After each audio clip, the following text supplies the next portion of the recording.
puede acompañarnos. Culminamos este primer día de la tercera Jornada Internacional de Derecho Penal y Procesal Penal, Proceso Penal, una mirada constitucional, legal y convencional, con la ponencia rígida separación del juez y la acusación como característica determinante del sistema acusatorio, a cargo del doctor Raimundo Antonio Tello Benítez, quien es abogado de la Universidad Libre de Colombia, especialista en Derecho Constitucional, Derecho Administrativo, Derecho Penal, magíster en Criminología, Ciencias Penales y Penitenciarias de la Universidad Santiago de Cali. Se desempeñó como juez penal municipal y juez penal del circuito desde octubre de 1991 hasta diciembre de 2005. Fiscal delegado ante el Tribunal Superior de Cali, fiscal delegado ante la Honorable Corte Suprema de Justicia, gobernador del Valle del Cauca, secretario jurídico de la Gobernación del Valle del Cauca, entre otros importantes cargos públicos, y desde agosto de 2010 se desempeña como abogado litigante. Ha sido conferencista en múltiples eventos académicos, así como también docente universitario. Doctor Tello.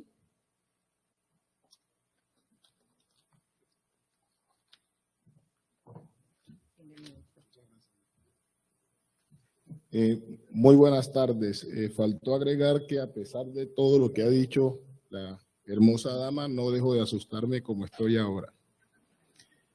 Un saludo muy afectuoso, señor presidente del Honorable Tribunal Superior de Cali, doctor Orlando Echeverry Salazar, doctor César Castillo, señor presidente de la Sala Penal del Tribunal, doctora Ana Julieta Argüelles Daraviña, vicepresidente del Tribunal, doctor Leosmar Benjamín Muñoz, organizador de este maravilloso evento, honorables magistrados de la Sala Penal del Tribunal de Cali, honorables jueces, colegas abogados litigantes, fiscales, y con mucha emoción saludo al honorable magistrado de la Comisión Nacional de Disciplina Judicial, doctor Carlos Arturo Ramírez, un honor tenerlo en este escenario.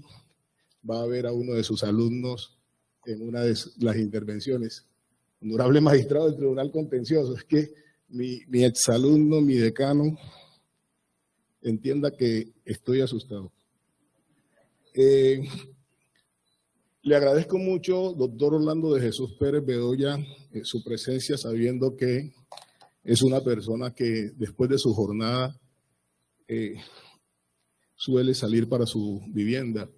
Pero quería recordar una cosa con usted. Yo recuerdo cuando empecé mi ejercicio profesional como abogado litigante en Buenaventura, el doctor Orlando de Jesús era procurador. En esa época lo llamaban el fiscal, el Ministerio Público. Estamos hablando de 1989, antes de la Constitución. Teníamos en aquella época jurados de conciencia y había que hacer un ejercicio académico importante en donde a trabajar con ellos.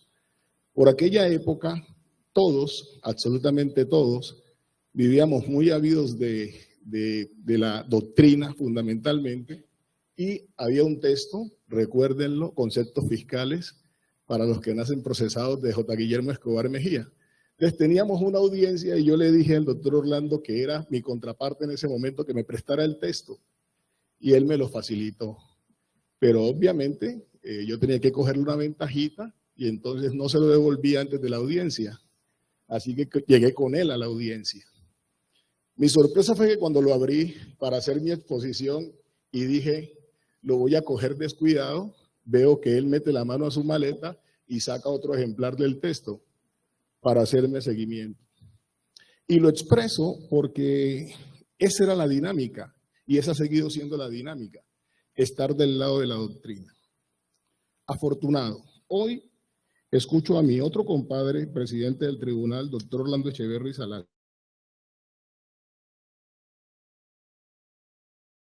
Lo escucho decir que está muy contento con este evento en atención a que le hace recordar lo que pasaba hace 30 años.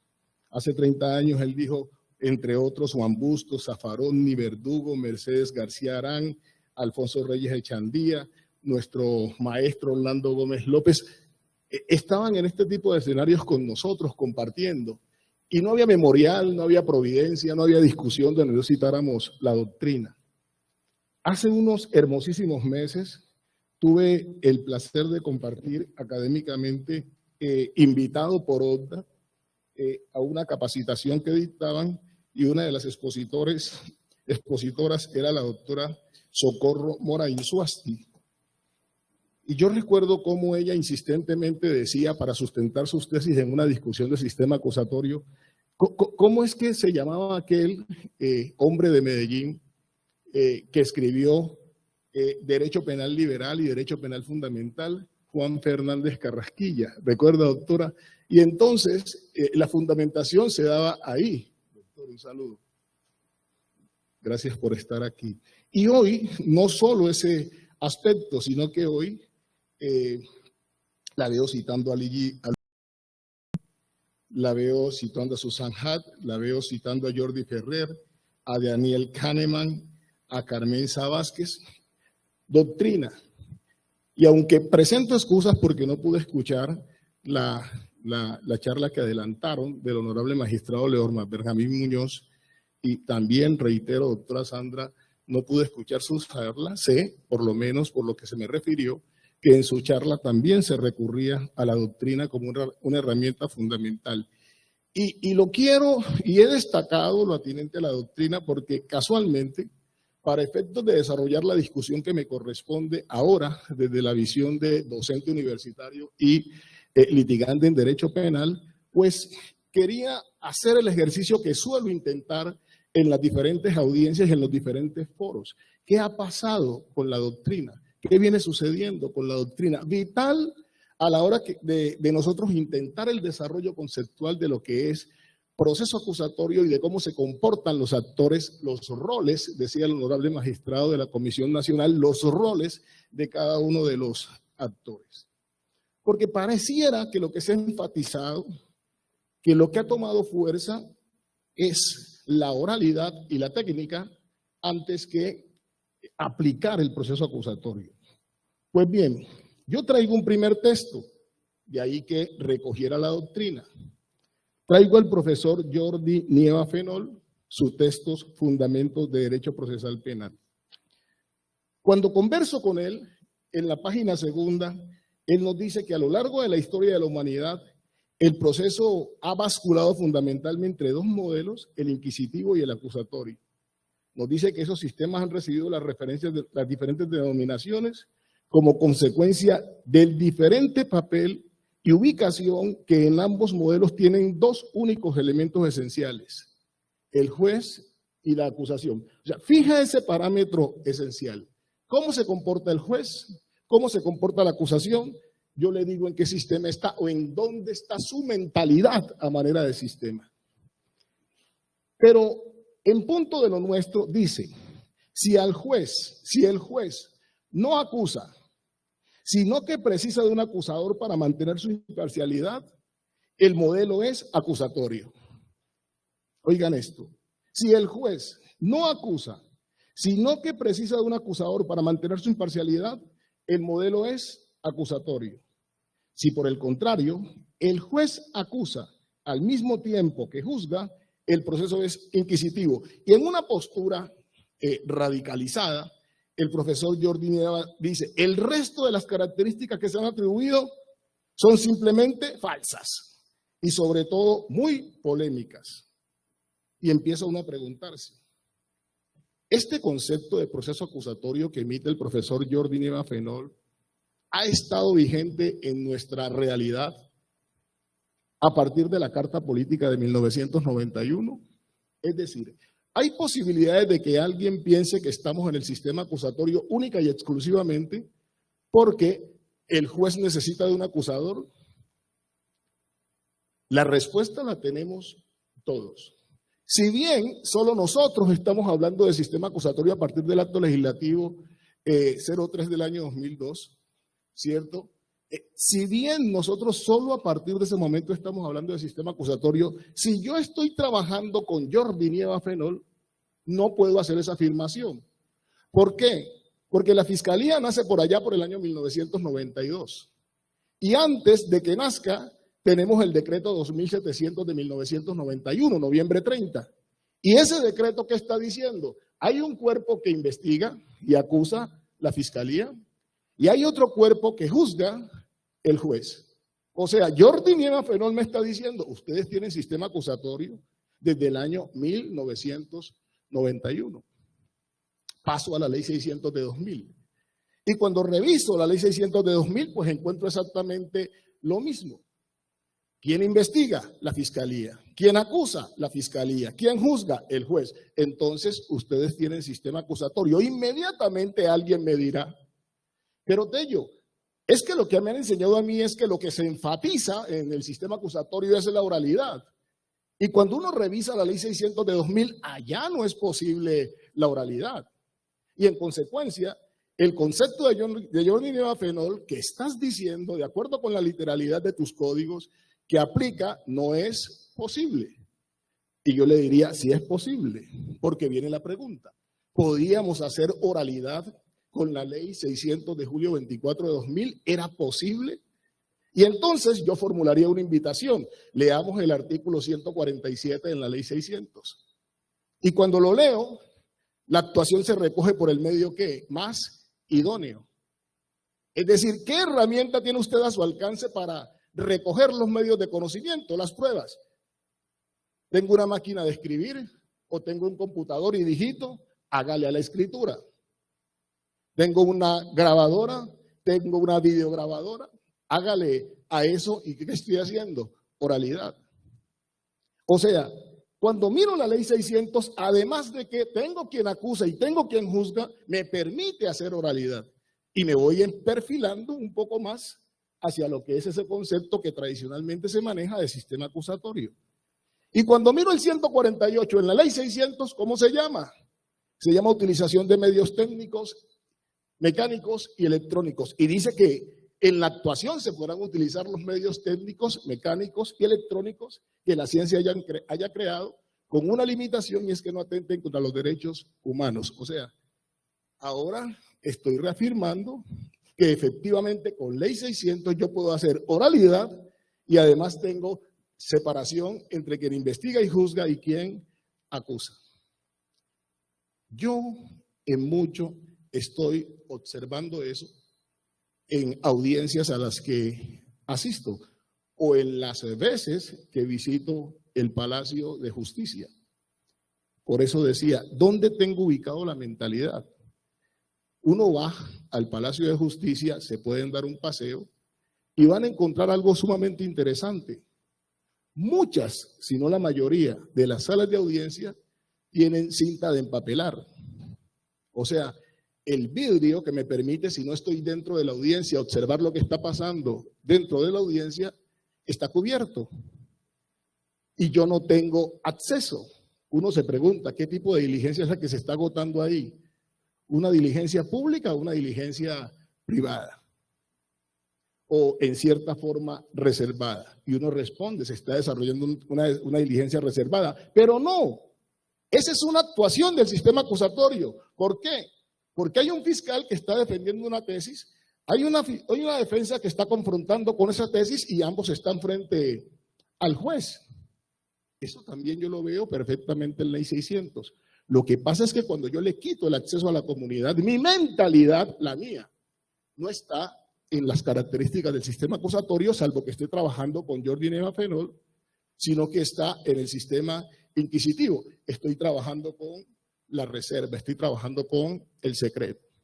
No obstante todo lo que he apuntado, de todos modos, digamos, la ley 600 no me permitía de ninguna forma hacer sistema acusatorio. ¿Y por qué no? Por la naturaleza del fiscal y por la naturaleza del juez y por la forma como se comportaban. ¿Qué nos decía el artículo, o qué nos dice el artículo 534? Funcionario judicial. Para los efectos de este código son funcionario judicial el fiscal y el juez. ¿Qué nos dice el artículo 20? Investigación integral. El funcionario judicial, o sea, el fiscal y el juez, están en la obligación de investigar tanto lo favorable como lo desfavorable de los intereses del imputado. ¿Qué nos dice el artículo 26? La acción penal corresponde al Estado y se ejerce por parte de la Fiscalía durante la investigación y los jueces de conocimiento en el juicio. ¿Qué nos dice el 234? Imparcialidad del funcionario en la búsqueda de la prueba. Y le pone esa carga de investigar con igual celo al fiscal y al juez todo lo que sirva para probarle la existencia del comportamiento delictivo. Y aún más, ¿qué nos dice el inciso 2 del artículo 234? Que la carga de la prueba le corresponde a la fiscalía, pero que el juez podrá decretar pruebas de oficio, lo que se reafirma en el artículo 401, inciso 1, parte final del punto seguido. El juez decretará pruebas de oficio. Si yo trabajo con una mentalidad que se centre únicamente en lo adversarial, que también lo encuentro en Ley 600, y en la oralidad, que también la encuentro en Ley 600, perfectamente puedo terminar aplicando sistema inquisitivo cuando creo que estoy aplicando sistema acusatorio. Por ejemplo, uno podría leer al revés el radicado 42.720 del 18 de septiembre del año 2014. Con este radicado, la Corte se está preguntando por las solicitudes probatorias y su sustentación, y está cuestionando una sustentación de la Fiscalía. Y dice la Corte, como para el decreto de una prueba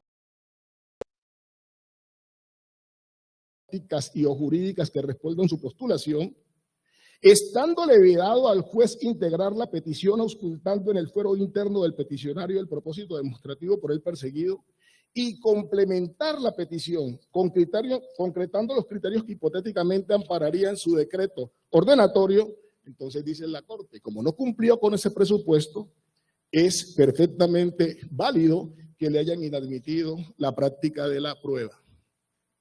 Sin embargo, dije, si lo leo al revés, un juez que se convenció que alguien acusa, él juzga con oralidad, puede terminar haciendo lo que suele hacerse en muchas de las audiencias. El fiscal o el defensor no cumplen con los presupuestos de los artículos 357, que remite al 375, que remite al 376 para la ordenación de la prueba. Y la ordena. ¿Por qué la ordena? Porque él está trabajando con una mentalidad equivocada de sistema y entonces no me extraño que él pueda complementar la petición porque él está legitimado para ordenar la práctica de pruebas de oficio. Esto no es extraño, a la Corte le pasó. Ustedes recuerdan el radicado 24.468, una decisión de noviembre 30 del año 2006. La Corte Suprema de Justicia, con imponencia del doctor Lombana, dijo que excepcionalmente el juez podía decretar la práctica de pruebas de oficio y que eso no se le podía quitar al juez porque era mandarlo a incumplir con el mandato del artículo 2 constitucional, de conformidad con el cual, para los fines del Estado, el juez, como servidor público, también tiene que servirle a la comunidad. Y al servirle a la comunidad tiene que garantizar los derechos de las partes. Si yo dejo de pensar, como Jordi Nieva Fenol, que lo que define es que uno acusa y otro juzga, y me voy a teorías como las que buscó la Honorable Corte Suprema de Justicia, decía la doctora,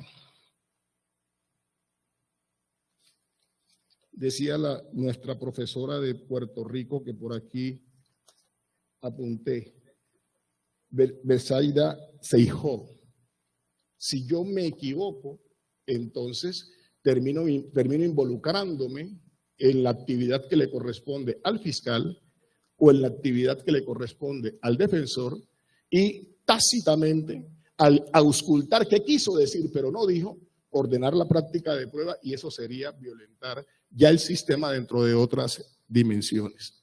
Así que una primera invitación que se hace es no le tengamos confianza a que porque hay oralidad y porque alguien acusa y otro juzga, estamos en el sistema acusatorio. No le tengamos confianza al concepto que nos invita a elaborar el profesor Jordi Nieva Fenol. ¿Qué concepto de sistema acusatorio fue el que terminó acogiendo nuestra Corte Suprema de Justicia? No digo la Corte, que terminó acogiendo nuestro acto legislativo 03 del año 2002. Yo invito a leer un radicado que es el 39.886, una decisión de octubre 16 del año 2013, 39.886 de octubre 16 de 2013. Esa que siempre menciono, doctora Ana Julieta, para hablar de la función requirente. Y la Corte aquí termina diciéndonos lo siguiente. Ella hace una transliteración de lo que pasó en la Asamblea, en el Congreso de la República para efectos del Acto Legislativo 03 del año 2002 y dice, entre las discusiones citaron a Julio Bernardo Mayer en unas jornadas iberoamericanas de derecho procesal celebradas en el año 2002. La forma acusatoria del procedimiento, esto fue lo que acogimos, la forma acusatoria del procedimiento exige de la ley una división tajante, oigan eso, una división tajante de las tareas que al Estado le corresponden en el procedimiento judicial por vía de la adopción de un sistema de persecución penal pública. Al Ministerio Público, Fiscalía, debe serle encomendada, aquí hacemos el ajuste, ¿no? El Ministerio Público de ustedes, Fiscalía de nosotros, debe serle encomendada toda la tarea relativa a la persecución penal estatal y lo llama función requirente, que hay que quitarla de la mentalidad del juez. Si voy a pensar acusatoriamente, pero ya pensando en qué fue lo que acogimos nosotros, quítese la función requirente. Y a los jueces le corresponde la decisión de los casos llevados ante ellos por el acusador, función jurisdiccional. Entre varias citas hay una relevante para lo que quiero plantear. Los jueces, en cambio, no son responsables, como hasta ahora, como inquisidores comprometidos a hallar la verdad para aplicar la ley, sino tan solamente por su función de custodiar el respeto debido a los derechos y garantías individuales y por la aplicación de la ley al caso sometido a su decisión. Esta es una cita cuando estaban discutiendo lo que luego fue el Acto Legislativo 03 de 2002, diciéndole a los jueces, esta es la característica que queremos destacar.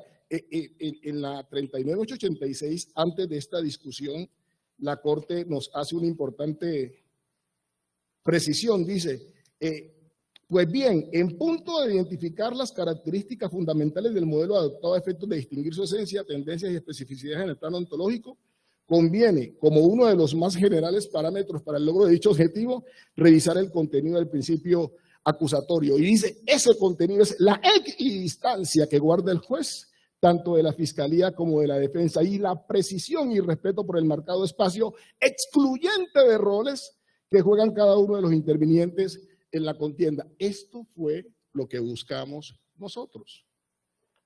Académicamente, en la universidad, a partir de estas discusiones, nosotros empezamos a buscar, bueno, ¿y cómo ha pensado estas características la Corte Suprema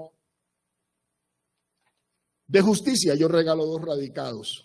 El uno es el radicado 29.415, una decisión de febrero 4 del año 2019. El otro es el radicado 43.356, una decisión de febrero 3 del año 2016. Repito, 29.415, febrero 4 de 2009, 43.356 de febrero 3 del año 2016. Ahí, honorable magistrado Carlos Arturo, la Corte dice, voy a resolver este caso donde tengo que discutir si el juez ha sido imparcial, es decir, si ha estado alejado del rol que le corresponde a la Fiscalía General de la Nación.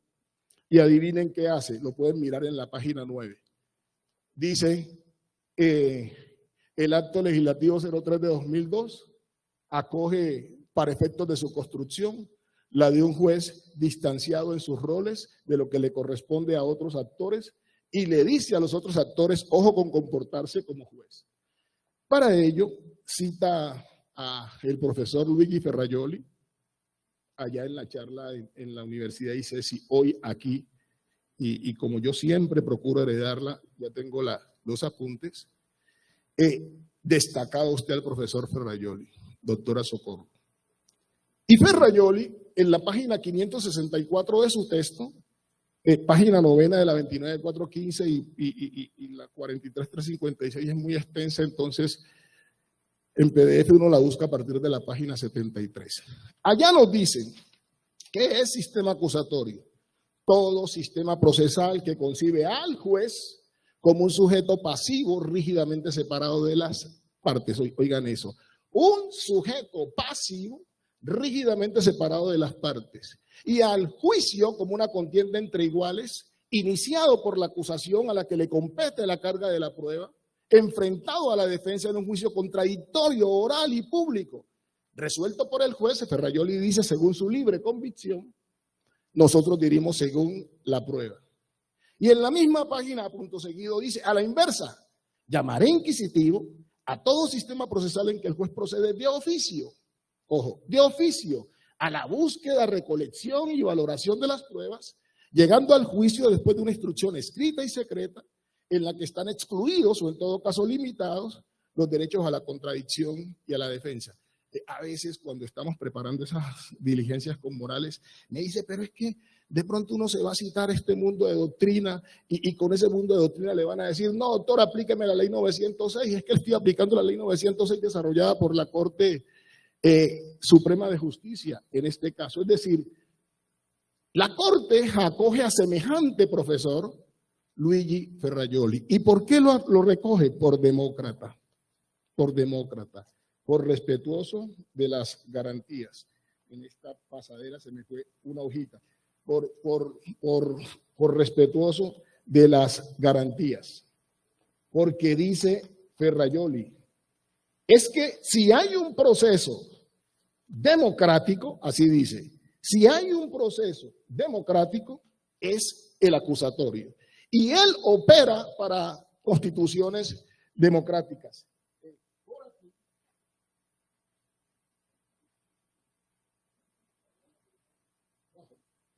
No, es que quiero decir que los traje, o sea, los traje. Por aquí está Giovanni Leone, ¿cierto? Y cuando uno lee su Tratado de Derecho Procesal Penal, el tomo 1, volumen 1, él dice así, el origen del sistema acusatorio se vincula a una concepción democrática, y tan es así que fue adoptado por los antiguos regímenes democráticos y republicanos. Y va uno a la Corte Suprema, bueno, Carrara también lo dice en su programa de Derecho Criminal, exactamente en el segundo programa, ustedes pueden encontrarlo en la página 299, ¿cierto? Pero va uno a buscar a la Corte Suprema de Justicia para reforzar estos conceptos. Hay una providencia que yo no paro de leerla. El radicado 643/110-605, componencia de Hugo Quintero Bernate, una decisión del 16 de junio de 2020. Un señor peleando con los jueces. Él les dijo, voy a decir como Tello, oiga, yo soy litigante, soy docente y soy youtuber. A propósito, entran a YouTube más tarde, buscan la página Raimundo Tello Abogado y se suscriben y me ayudan. Active la campanita. Porque ya que esto se ha puesto tan duro, ahí me pagan por cada publicación que hago, ¿cierto? ¿Cuál era la discusión? Un ciudadano docente, litigante, youtuber, le decía al gobernante de su municipio, a los jueces, ustedes acusaron al gobernante de mi municipio por atentados contra el patrimonio estatal, un delito contra la administración pública. Yo quiero saber en qué consiste esa acusación. Yo quiero saber cuáles son los hechos jurídicamente relevantes, además para ponerlos con genuinidad, leyendo el contenido de la acusación, conociendo lo que pasó en la acusación, a la comunidad. Y le dijeron, usted no es ni parte ni interviniente. O sea, si lo ubicamos a usted en el título 4 del Código de Procedimiento Penal a partir del artículo 113 al 137, usted no está ahí. Así que su opción de conocer qué pasaba en la audiencia era haber ido a la audiencia. ¿Cómo voy a ir? No podía. Pero si el proceso es público, pues deme copias. La respuesta fue no. La Corte, para resolver una tutela que se interpuso y que le habían negado, desarrollando el tema que va a tratar, dice algo que a mí me emociona.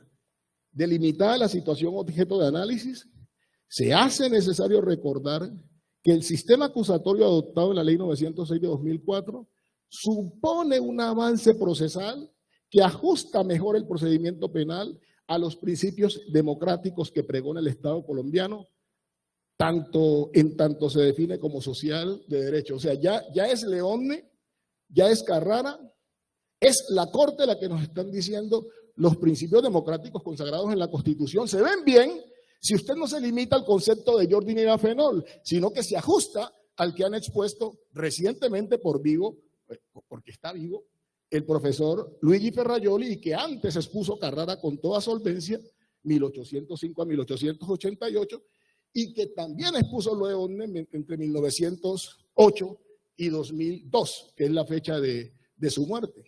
Ellos luchan por las garantías democráticas y se proyectan ¿a qué año? Al año 1789 y dicen, por eso es que necesitamos este sistema. ¿Y nosotros qué hicimos en el 91? Cambiar nuestra constitución para hacerla más ¿qué? Democrática, más garante. O sea, el sistema nos llegó para materializar los dictados de la Constitución. ¿Y qué dice el artículo 3 de la Constitución? La soberanía reside ¿en quién? En el pueblo. ¿Qué dice el artículo 228 de la Constitución? Que tenemos derecho a una administración de justicia pública. ¿Y qué dice el 230 de la Constitución? Los jueces están sometidos al imperio de la ley. O sea, tenemos derecho, como ciudadanos, a la publicidad para formarnos una mejor idea del sistema, del proceso. Así con esa claridad lo exponen en un texto que estoy leyendo de litigación penal en México, que lo leo con ocasión de unas clases que tengo que dictar. Y la Corte ordenó, dele su registro de la audiencia, entrégale su registro de la audiencia, no lo limite, no le reclame que tenga que estar en la diligencia, pero lo hizo de una forma extraordinaria. Dijo, diferentes tratadistas, desde los maestros clásicos hasta los modernos, han aspirado y enseñado a lograr un proceso público como garantía de control e imparcialidad de los actos de jueces intervinientes en el proceso penal. Oiga, lo público garantiza el respeto de la garantía de imparcialidad. Jeremías Bentham, otro autor, respondía en el Tratado de las Pruebas Judiciales, y a pie de página está la cita, a quienes veían peligro en un procedimiento aparentemente tiránico que unos poderes nominalmente iguales son en la realidad muy diferentes según que los jueces lo ejercen en secreto o a la vista del público. O sea, vos no sos el mismo para tomar decisiones cuando las tomás en privado que cuando las tomás en público. Y seguía. Y en el mismo sentido abogó Carrara en su conocido programa de Derecho Criminal. Y esto es lo que me apasiona tanto. Y desde los albores de la Revolución Francesa, Mirabeau arengaba en la Asamblea Nacional Constituyente: dadme el juez que vosotros queráis, parcial, corrupto, incluso mi enemigo si queréis, siempre que él no pueda actuar más que ante la cara del público. Ese es el sistema por el que nosotros estamos abogando, y en punto de lo que quiero consolidar con ustedes, recuerdo lo que dije sobre el concepto con el que estoy trabajando, no porque a mí me encante trabajar con él, Ferrajoli, sino porque a la Corte le encanta trabajar con él. Todo sistema procesal que concibe al juez como un sujeto que rígidamente separado de las partes. Encontré un autor recientemente, se llama Juan Carlos Gil Acevedo, un texto de análisis de los medios de prueba. Él habla del principio acusatorio, sobre el concepto acusatorio, y dice: el principio acusatorio no es sinónimo de sistema acusatorio, pero sí uno de los componentes esenciales. Según este principio, en el proceso penal debe existir una separación irrestricta entre los funcionarios encargados de investigar los comportamientos delictivos y presentar la acusación y los jueces.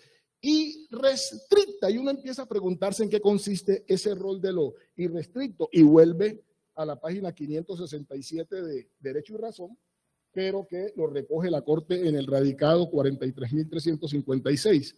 Ahí dice la Corte: la separación de juez y acusación es el más importante de todos los elementos constitutivos del modelo teórico acusatorio, como presupuesto estructural y lógico de todos los demás. O sea, olvídese de la oralidad, olvídese de la grabadora. La separación del juez y la acusación es el más importante de todos los elementos constitutivos del modelo teórico acusatorio. Comporta, ojo, no solo la diferenciación entre los sujetos que desarrollan funciones de enjuiciamiento y los que tienen atribuidas las de postulación,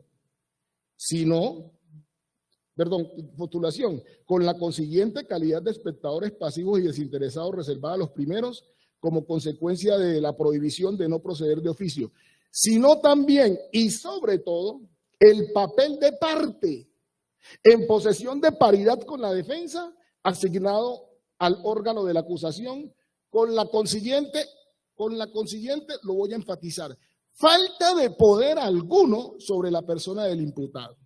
La garantía de la separación así entendida representa una condición esencial de la imparcialidad del juez respecto de las partes de la causa que, como se verá, es la primera de las garantías orgánicas que definen al juez. Página 567 del texto Derecho y Razón.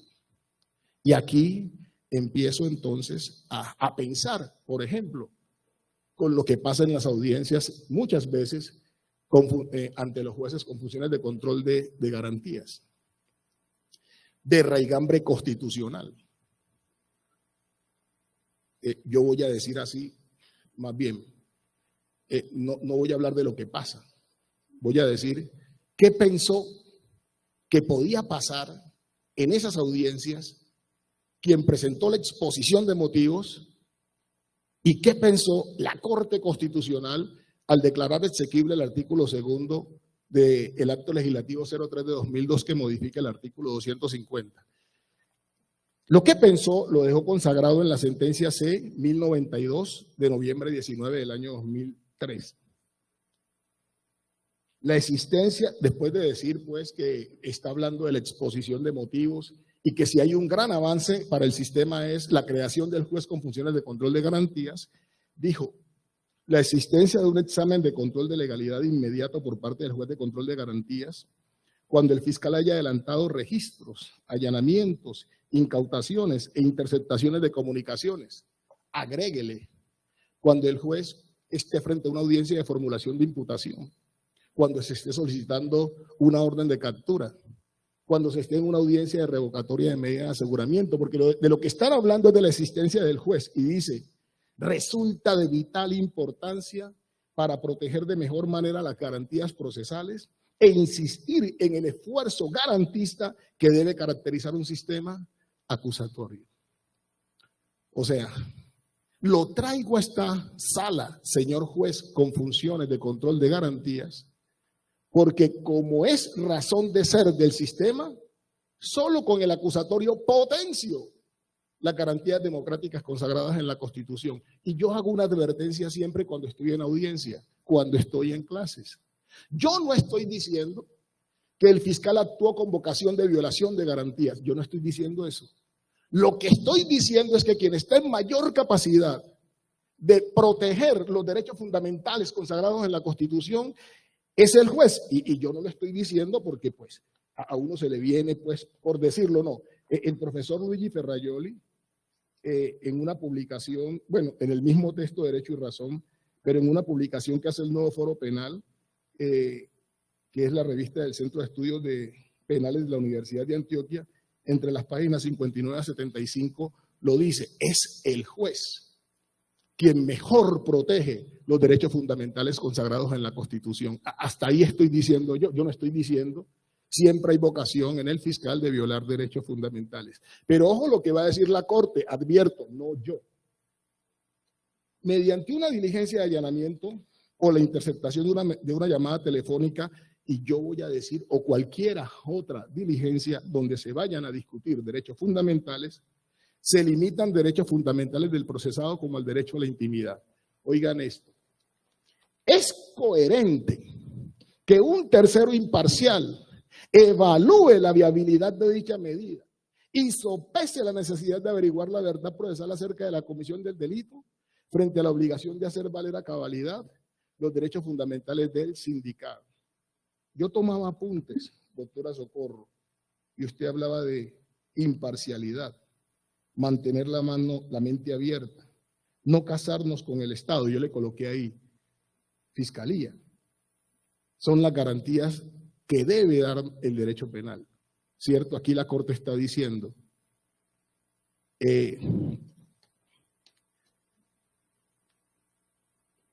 quien mejor protege los derechos fundamentales, el juez. Es coherente que un tercero imparcial evalúe la viabilidad de dicha medida y sopese la necesidad de averiguar la verdad procesal acerca de la comisión del delito frente a la obligación de hacer valer a cabalidad los derechos fundamentales del sindicado. Y este tercero imparcial debe ser únicamente un juez. Y ahora, ojo, reitero, no he hablado yo, sino que está hablando la Corte. Ya que el fiscal, debido a la naturaleza de la tarea que se le impone, no puede ser neutral frente a estas consideraciones. Sigo así. Este último, el fiscal, en su tarea de ente acusador, genera durante el proceso de investigación de un delito una idea preconcebida de la culpabilidad del imputado. Y dice la Corte, esto es apenas normal. Y es así como debe funcionar la psiquis de un funcionario a quien su trabajo le impone la obligación de buscar indicios y construir hipótesis a través de ellos para así poder formular una acusación que persevere en la etapa del juzgamiento. Yo voy donde el juez, dije con funciones de control de garantías, yo voy donde el juez de conocimiento, lo repetiría hasta el cansancio, aquí está Jorge Chamorro para que me desmienta, aquí está Carlos Hernán para que me despierte. Yo voy con una absoluta confianza que llegué donde un funcionario que con mentalidad acusatoria de las partes, cuando entra en la discusión de la protección de los derechos fundamentales, va a decir, eso es mío, o sea, la afectación de derechos fundamentales es mío, esa tarea la asumió el fiscal, yo voy a ver si la asumió bien, yo voy a evaluar si esa decisión que tomó un señor, dice la Corte, que su mentalidad le facilita, su trabajo cotidiano le facilita afectar derechos fundamentales, en esta oportunidad lo hizo respetando los más altos cánones. Y dice el fiscal, ahora bien, este funcionario que ha trabajado por el desafío que representa el descubrir la verdad, el fiscal, y para quien cualquier objeto o versión es una prueba incriminatoria en potencia, dice la Corte, no considerará mayormente la prevalencia de la protección de los derechos fundamentales del sindicado, sino que le dará más peso a su obligación de conseguir respuestas certeras dirigidas a clarificar la comisión del delito. Y agrega, dicha evaluación la hará influenciado por el deseo de querer confirmar su hipótesis inicial respecto de la culpabilidad del acusado. Por eso yo voy donde el juez y me afano y me emociono y expongo y quiero llevar libros. No los llevo para evitar un lamentable tropiezo que se suele tener, que es que termina muchas veces el juez preguntándose si uno está en la especialización dictando clases o en pregrado, antes que tratando de usar una herramienta que impone se use el artículo 230, inciso 2 de la Constitución, la jurisprudencia y la doctrina. Y en este caso, la doctrina, de ahí que recurría a quienes he conocido y con quienes he compartido para decir cómo han citado libros aquí para hacernos esta exposición. El juez tiene necesariamente que ser equidistante a las partes, pero dice Ferrajoli en la página 567, pero especialmente tiene que ser equidistante al fiscal. Y en nuestro país sí que debe serlo. Tenemos un problema gravísimo. El artículo 116 de la Constitución, que habla de quienes administran justicia, incluye a la Fiscalía. Y fue modificado por el artículo 1 del Acto Legislativo 3 de 2002, que ahí siguió la Fiscalía. El artículo 249, inciso 3 de la Constitución dice que la Fiscalía forma parte de la rama judicial. Tenemos ese gravísimo problema. O sea, hay una propensión a pensar que hay familiaridad. Y si el juez no se ha alejado del concepto de Jordi, de lo que podía ser en Ley 600, termina solidarizándose con el fiscal. Pero, ¿qué es lo que está diciendo? Que la Fiscalía debe estar por fuera de la rama judicial. Yo no estoy diciendo nada. aquí está el profesor, él vino. Luigi Ferrajoli. Y en la página 583 nos dice, hablando de, voy a empezar en la 582, es cortico. Es preciso sobre todo que la función judicial no resulte en absoluto contaminada con la promiscuidad entre los jueces y los órganos de policía, que solo deben tener relaciones de dependencia con la acusación pública. En la Organización de las Naciones siempre se observa, escribe Carrara, el fenómeno de que bajo los gobiernos despóticos la función de policía se mezcla con el derecho punitivo y de que bajo los regímenes libres, tanto aquella como esta se mantienen celosamente aparte. Nosotros somos un régimen libre, no despótico. Además, oigan esto, es necesario que los órganos investigadores sean desplazados a un orden distinto del judicial, aunque tengan las mismas garantías de independencia, de modo que no pueda formarse entre ellos un espíritu de cuerpo común y en vez de influenciarse, se controlen recíprocamente. Yo traigo por aquí un radicado que es el 41.279 de septiembre 11 del año 2013. Y en este radicado, con el punto 9, la Corte habla más o menos así, ¿no? La Corte dice, la Corte considera 41.279 de septiembre 11 de 2013. La Corte considera oportuno llamar la atención a la Fiscalía, como lo ha hecho en otras oportunidades, pues parece que ya es hora de que se ponga una mayor diligencia en el cumplimiento de las cargas a que se compromete quien acepta la responsabilidad de ejercer como delegado de la institución.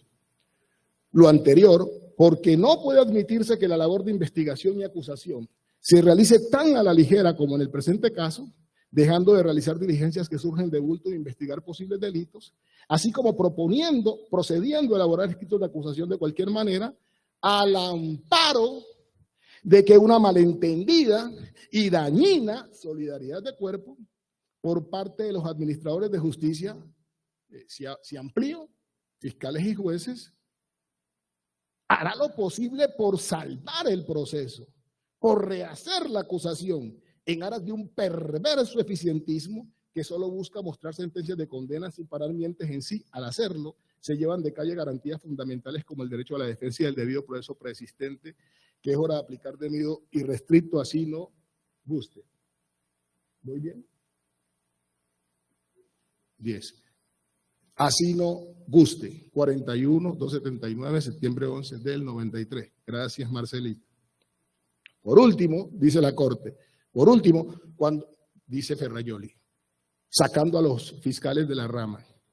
Por último, las dos partes en causa deben contender en posición de igualdad para que la imparcialidad del juez no se vea ni siquiera psicológicamente comprometida por su desequilibrio de poder y no se creen ambiguas solidaridades, interferencias o confusiones entre funciones de enjuiciamiento y funciones de acusación. Yo fui muy afortunado esta mañana por lo que les he indicado, pero fundamentalmente porque a nuestra ex juez de Puerto Rico le escuchaba decir, ¿cierto?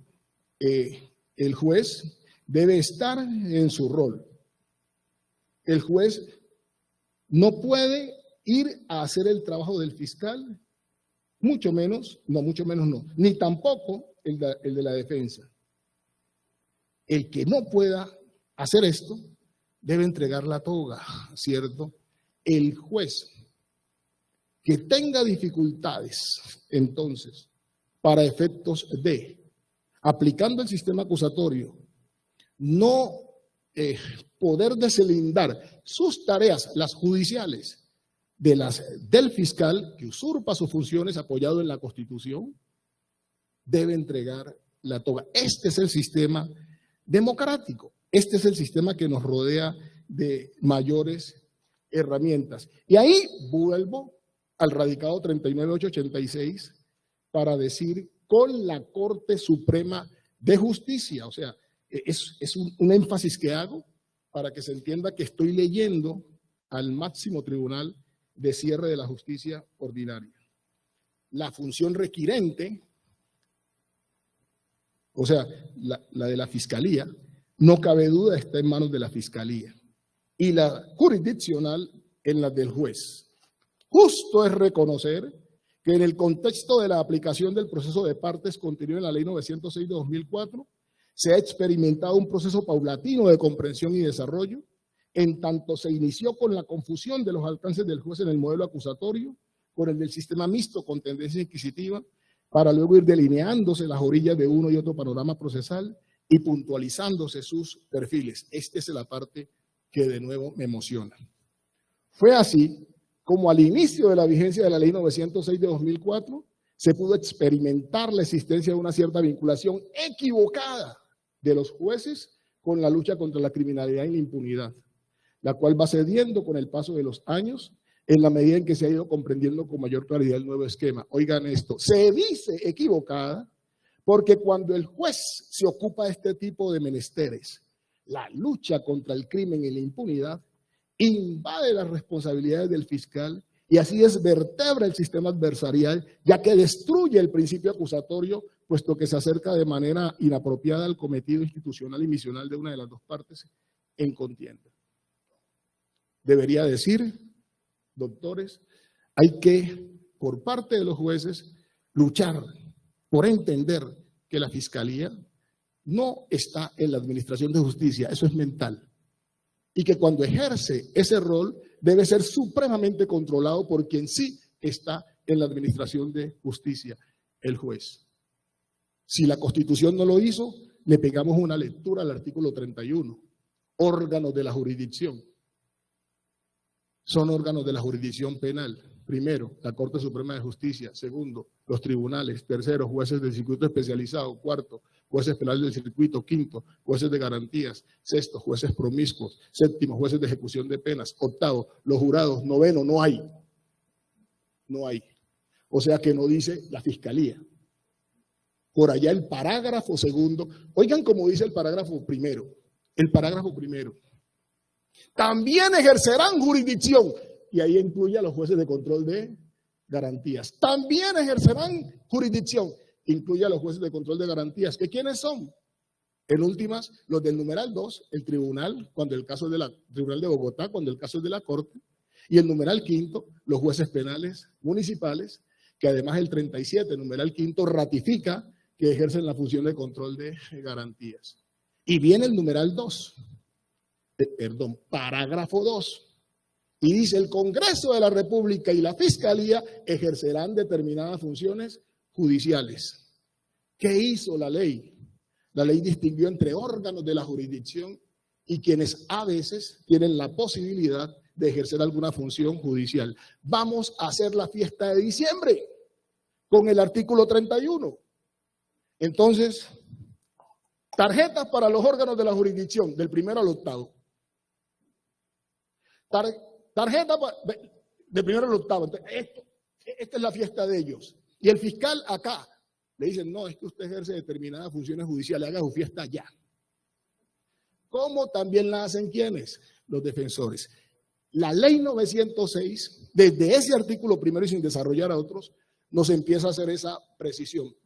Reitero, doctor Leosmar, muy generoso conmigo, señor presidente del tribunal, doctor Orlando Magistrados, muchísimas gracias, se me quitó el susto.